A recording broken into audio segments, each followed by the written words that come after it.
Good evening, good evening, good evening. Hope you had a wonderful day today. Welcome to Trust in the Process. You're probably looking at this either on YouTube or the Facebook page. I appreciate you. Thank you for going over there to the community, building the community, like, sharing, and subscribing to the community, growing us in various ways. Thank y'all so much for joining me this evening. Not going to be here with you long, just getting back into the swing of things. When I'm ready to share with you the past month or so, I will, but just thank everybody for, your prayers, and thank everybody for, what I'm saying, just the words of encouragement and things of that nature. We felt it. We felt the prayers. We felt the prayer warriors. And so we thank you.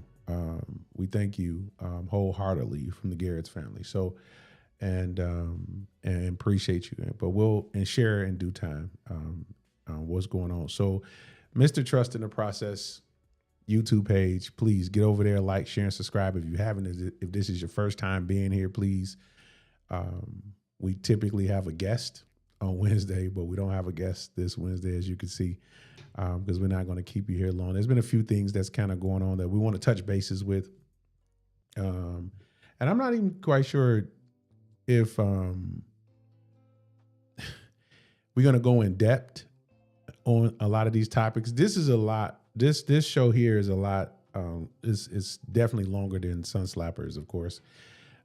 However, check you out in the morning. Sun Slappers will, that's between 5:30 and 6 o'clock in the morning when we get to Sun Slappers. But trust in the process is, what we believe in this particular community is, when you trust the process, in the process you'll find your purpose, in the purpose you'll find your assignment. Because we believe over here that you are designed to do something great on the earth. You're not just here to coexist with yourself. You're here to coexist with other people. And no matter what is happening in your life, no matter what things that you're going through, that it is the process itself. It is what God is taking you through. And the lessons that you learn from that is going to build you into finding, okay, what my purpose is. And in that purpose, once you find it, you'll find your assignment. And we want to help you,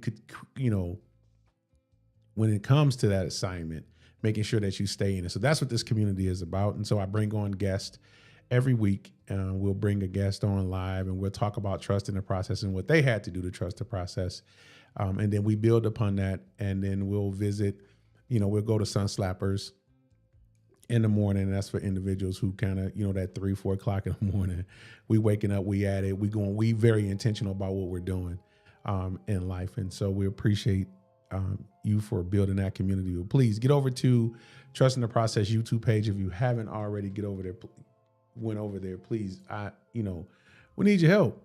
I need your help over there. We want to subscribe. We only have 46 subscribers so far, but we're going to build this community slow. We're going to build it intentional. But we need you to do that. We definitely need you to do that. So please get over to Mr. Trust the Process YouTube page and subscribe. If you haven't gotten over to Trust in the Process Facebook page, we put content there. And we're actually starting up the Shopify store for the merch, right? So we're building that up too. So we'll be able to post links, so you'll be able to get some merchandise, hoodies and t-shirts. It's hoodie season, so we're going to, definitely have some hoodies out there for you. Listen, there's been a few things going on in the community, and also just in the country itself, right? Like things that have been talked about. And I'm not one to use my platform to spread the propaganda to keep going back on the left or the right or things of that nature. We're here to build in faith, and we're here to encourage. And so I just felt compelled, even with what I'm going through right now, even the lessons that I'm learning right now, even the things that I have to endure to even be on this platform tonight, right? Like, it's just to encourage you. It is encourage you to stay focused. And just like the title says, and I know it was is going to catch some people off guard. Yes, I see color and I see you. And I've been asked several times about Charlie Kirk, and I've been asked about other some of the school shootings that's been taking place. And in due time we'll have that conversation. But for now, I want to talk about you. I want to talk about us. I want to talk about what we need to do as a community of believers as a community of individuals who want to see positivity, who want to see things in the correct fashion and manner. And then not all the times we're feeling positive, right? Not all the time, you feeling like, I can just give encouraging words and things of that nature. But this is the time where we need to step up. This is the time where we need to be in our own individual communities and not looking at things from this wide perspective. And we need to take focus on the things that's in front of us, our neighbors, individuals that we see and we talk to on a regular basis. What does that look like?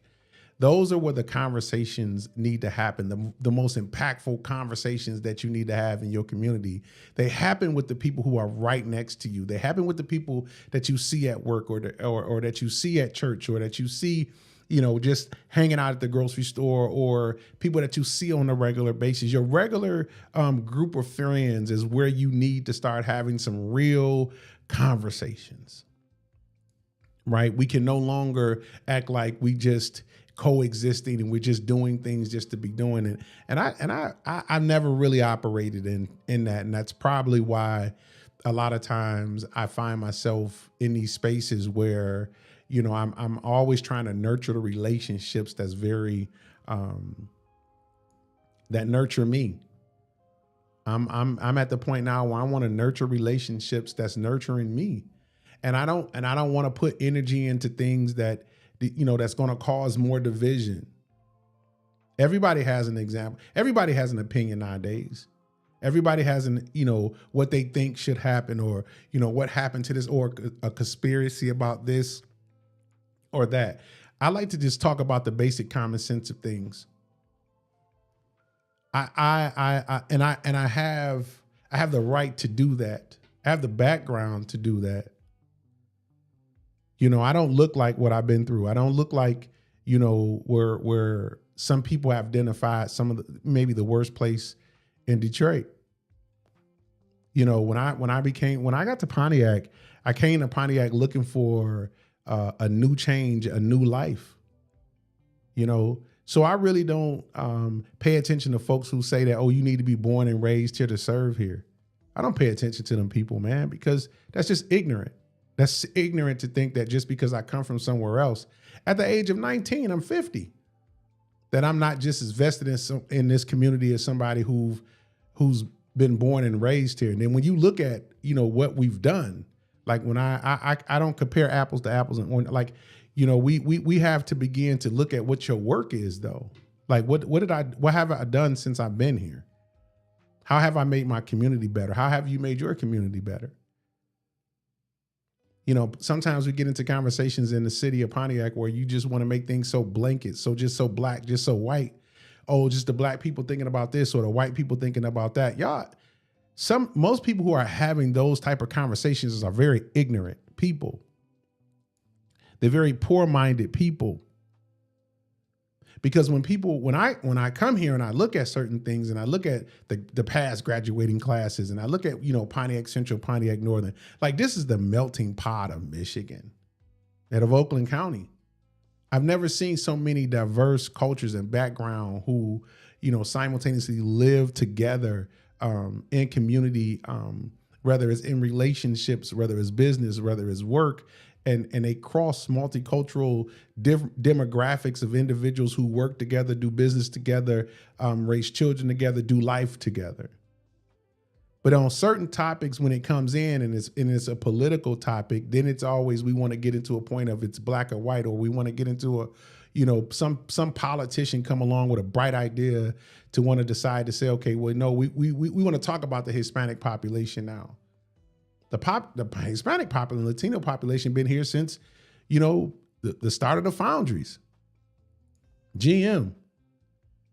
So it's just, I am asking you to start having genuine, authentic conversations with the people in your reach, because that's how we start to have real conversations and real change. I had somebody tell me, Gil, you need to be a little bit more political in your approach. And I'm like, I deal with real lives with real people every single day. And life hits me too. Life hits me too. And I have to take a step back and I have to say, okay, what is real? What is not? I have to take myself through a recovery process. If you do not have a recovery process in your life, you may need to step back from all of this and sit back and look at yourself and say, okay, what is my new normal? What does that look like? When we talk about trusting the process, we're not talking about a song and dance. We're talking about work that you're putting in. See, I can talk about it because I've done it, doing it, walking through it. We're not talking about you just doing something because you're trying to get to the next level. You don't want people to see you, kind of falter off or fall off or however, some people describe it. You really need to have a recovery model, a recovery space that after you've been through something, you need to take some time to kind of look back and reflect and say, okay, what is my new normal moving forward? You got to do it. You got to do it. You have to do it. And so before I get too far into it, we 13 minutes in it. Listen, and I don't have a happy birthday song up right now, but if y'all could give just give Lawson a shout out, man. Just a shout out when you see her. It's my cousin birthday, Stacy Lawson. Y'all know it's the right hand of the photography company. She is 22 today. She 22 today, so happy birthday, cuz. I appreciate you. I love you. Just giving you a shout out. And if you need her, she always ready. She always got that camera in her hand. She's always ready to go. You know what I mean? So I appreciate her so much. I just wanted to give her a birthday shout out today. Listen, there are a few announcements that I want to make before I get to this last one. I'm sitting on a panel. We're going to be talking about Prostate Cancer Awareness Month. It's our first annual mental health summit. Let's talk. Ms. Keisha Hampton, she's going to be putting it on. And I'll be sitting on the panel. It's a much needed conversation. October 9th. You see the information there. If you have a chance to share the information, please do so. I'll be making more posts about it, but we need to start having these conversations in our community and start getting our health under some control because of the fact that, listen, it's about our legacy at this point. At some point you got to understand that your legacy matters. Your legacy matters at some point, and you need to start having this conversation with folks, around. You need to start having this conversation with people in your community, your fathers, your grandfathers, about prostate cancer, about just getting their numbers, right? Like just going to the doctor, just go. And if you're scared to go, take somebody with you. But we have to start, getting out of our own heads. Grandmama and granddaddy remedies work. They do. But first we got to know how to treat. We got to know how to use those remedies to treat what we have or what we don't have, because we can, if we get numbers and we find and we healthy, it can be preventative. The information you can have could be preventative. We can start having that conversation because we want to prevent. That's what we want to do first. We want to prevent. Listen, there's a debate coming up. The mayoral debate. We got down to the last two, y'all. We got Mr. Mike McGinnis and Mr. Kermit Williams. And we have a venue change. Thank God. It's going to be at the Ronnie Nair Summit Sunset Island, 7 Saginaw on the second floor. So it's the Pontiac mayoral debate. And we need to we need to be in attendance. If it was at the Crowfoot, I was not going. I'm not supporting the Crowfoot. Everybody knows why. We've had that conversation. I'm not going to spend any time on that, right? But I'm glad they did change the venue. I will be in attendance. I will be there because I want to hear and see the people and just stay engaged in the process. No, I didn't make it out of the primaries, and these are the last two. And I live here. I'm going to be encouraged. I'm going to encourage you to still stay in the process and get excited about it. And then whoever gets chosen in November, that we begin to have some real some conversations on how to fix what we need to fix. It's for me, it's not just about putting people in places because you like them or because you with this team or that team and things that people. I'm realizing, and I realized during this campaign that there's some people who really want to take advantage of what they think that they could take advantage of and do some real damage in our community. And so we have to stay tall. We have to stay focused. We have to have an understanding about all the mechanics, how it works. And I got to be honest with you, an electoral process, it doesn't do that. So when you're looking at individuals, you got to look at their work. You got to look at who they are. You got to look at who's around them. Because the people that you come in with, it's some promises that was made. They have to keep them promises. You can guarantee that. And so, but get over, it's going to be August 9th. Put it on your calendar. It's the mayoral debate. I'll be in the building. I need you to be there. I need you to be there. I really need you to be there. So I appreciate you and everybody who's tuning in live right now. Thank y'all so much. Let me see. Let me check the comments. Make sure Mike say happy birthday, Stacy. I got my homeboy, my brother, Mike Sears, man, in the building, man. I appreciate you, brother. Listen, my brother is amazing, man. That's day one. We talking about 6th grade, day one. And he's doing an amazing job just in life, man. And the struggles that I've been through and some of the obstacles that I've had to overcome and that, we've been challenged. I had to reach. That's one of my persons I can reach out to. And we had a conversation, man. And I'm gonna share this with y'all, man. Hey, my brother, proud of you. Elder Big, what's going on with you, man? Appreciate you, bro. Thank you for tuning in. Listen, Yumika Jackson, what's up, sis? Oh man, I gotta bring you up to speed. I gotta bring you up to speed. You know what I'm saying? Hey, y'all, my sister, empty nester. She got the youngest one out, man. She got the youngest one out. Listen, man, these folks are my day ones, man. I appreciate y'all so much.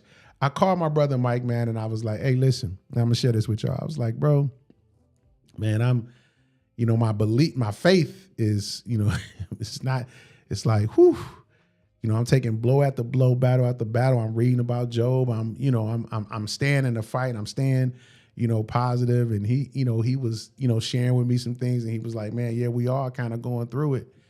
You know what I'm saying? Right now, he says, but he just put it out there. He said, man, I got that centurion faith. He was like, he just told Jesus, he asked, walked up to Jesus and said, hey, I need you to, something going on at my house. I'm paraphrasing here. Something going on at the crib. I need you to go to there and I need you to do something. I need you to just say it. And Jesus told the centurion, well, go back home. I'll get there. The centurion told Jesus, say, you ain't got to go. You got the power to just say it. If you say it, I believe that it's going to happen. And man, that thing blessed my soul, man. That blessed my soul. I'm still telling people that, and I'm at this point, man. And sometimes in some walk in believer's life, man, you have to get to a point where you like, God, I don't care what you do, how you do it, just do it. Just say it. Because if you even think it or say it, I know you're going to do it. I know you're going to do it because you did it before. You did it before. Sometimes you got to speak to that thing, man. I'm learning to have some real conversations about what God is doing in my life and what he's doing for me specifically. And so, I'm grateful. I'm so grateful for the opportunities that I have and what we have going on in our lives. But Mike, thank you so much, man. Thank you, brother. Thank you so much for everything. It's just a job situation. Mike said, yeah, man, if he says it, then so shall it be, bro. Man, for sure. Like, for sure. It is. Like, for sure, man. I'm really excited, man. I'm encouraged. And man, I gotta get my wife on here so she could be able to tell a testimony of just what she's been going through and what she's done. Man, my wife has been amazing. My wife has been amazing during this whole process and watching her strength and watching who she is. And so I'm going to stay focused, man. I'm going to stay focused here and we're going to get to it. But Elder Bid, thank you so much. Stacy again, Mike shot gave you a shout out, Stacy. Happy birthday. Listen, we live on YouTube and we live on Facebook. I appreciate y'all, man. Thank y'all so much. Listen, we talked about the mayoral debate. We got a ribbon cutting coming up too here in the city of Pontiac. Finally, after 4 years, finally, there's going to be a ribbon cutting September 23rd, 5:30 p.m. I'm going over there before. I'm not going to another ribbon cutting over at Mattie McKinney Hatchet Park, and I don't see nothing different. It's outside. So let me go out there and I'm going to see. I want to go see what has been done. After all of this time, we finally have gotten, somewhere on this park. And I'm grateful to be able to have it done. I was sitting on the board when we initially started it. Pontiac Community Foundation was part of initially trying to get it going, and we had raised like $300,000 or something like that. That was raised, and then somehow I don't know what happened, but it's a ribbon cutting. It's a ribbon cutting on September 23rd. We need to be there. Hopefully, Mattie will be there as well. Mattie has done a lot of great things in our city in itself. She's in Cleveland taking care of her sister. And so we just want to encourage her, and congratulations on the park being done. Her home was brilliant. Detroit bought the home. They changed it to a literacy house. They're doing some great things on the east side over there. And so I can't wait to get over there and meet with those folks and talk with them and share some of the things that they're doing in the community. But right next door to that, we have her park. And so for her to have donated her home, I think they bought the home for her, but for her to, that was one of her dreams, to have her home donated back to the city and used in such a way where education would be the focal point in her home. And that's what they did. And shout out to the people who had anything to do with that. And then shout out to the people who got this done, who got the park done. You know what I'm saying? So I'm gonna go over there and check it out. And maybe on Sun Slappers or something like that, we'll go over there and do Sun Slappers from the park and before it gets too cold outside. But, please get over the 23rd. Don't forget to mark your calendars with that as well. Let's just say here, we got there was one more announcement. Listen, folks have been asking me, who am I supporting in District 2? That's where we live at. Who am I supporting in District 2? And without a shadow of a doubt, it's going to be Dean, Mr. Dean. Mr. Dean. This is who we're supporting in District 2 for our council person. There's various reasons why. I won't get into it now, but that's the area that we live in District 2. Over in the city of Pontiac, this is who we're supporting for our family, our friends, and I'm asking you to support whoever lives in District 2 to support Dean. There's various reasons why, and I'll just start off the fact that I can have a conversation with him. And the conversation is not going to go directly to politics.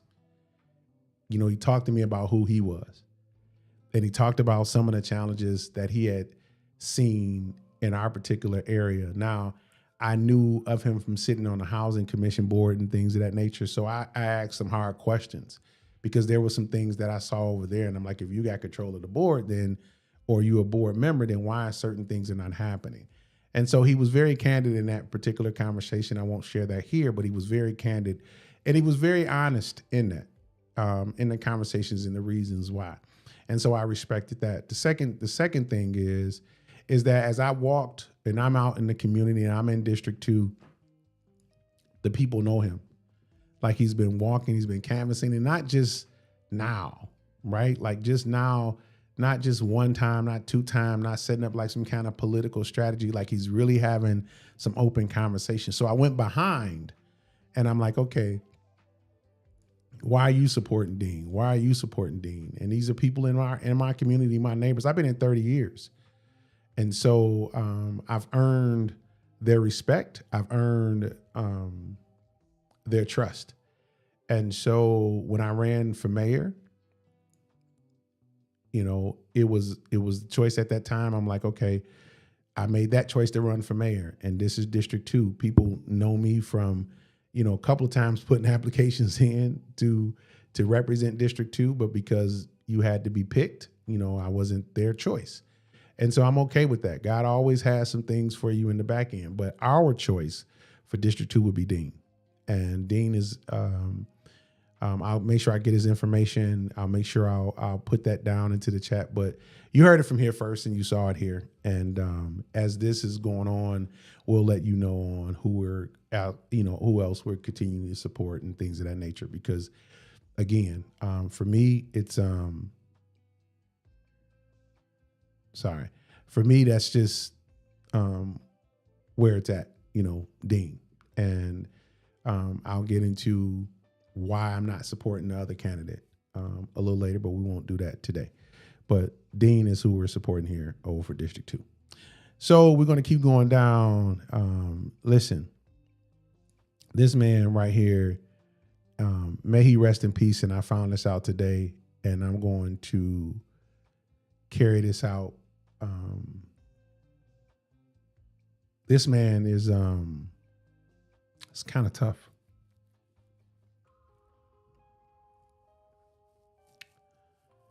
Sometimes there's people who come into your life, man, as when you're a young man. And he's from Detroit. I'm from Detroit. Mr. Glenn McIntosh is vice president of Oakland University. And he was, at the time, he was like the guy that you go to, like a chancellor, like the guy you go to when you're having a difficult time, when you're not, when the struggle is real, and I'm in Detroit, I'm across 8 Mile, and not understanding fully the culture,